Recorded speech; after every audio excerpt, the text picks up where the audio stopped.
బాబు మా వాళ్ళు హాస్పిటల్లో ఉన్నారు, ఏమైనా సాయం చేస్తారా? అబ్బా చేద్దాంలే అయ్యా. మీరు ఒక మాట చెప్తే ఆడ పని అయిపోతుంది సార్. మరి నాకేంటి? మేము చాలా ఇబ్బందిలో ఉన్నాం, కొద్దిగా అర్థం చేసుకోండి సార్. అలా అయితే కుదరదు. ఏదో ఒకటి చేస్తాంలే సార్. ఇలా చెప్పా బాగుంది. నాన్నకు ఆరోగ్యం బాగాలేదు, ఫస్ట్ ఈ డబ్బులు హాస్పిటల్లో కట్టేయాలి. కండిషన్ కూడా చాలా సీరియస్గా ఉంది. అన్నా వస్తున్నానన్నా. సార్ మీ బ్యాగ్.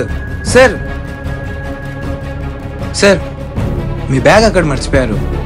సార్ లంచం తీసుకుంటున్నారా? అమ్మో అవునరా. ఈ బ్యాగ్ నాది కాదు. మీదే సార్. నాది కాదని చెప్తున్నాను కదా.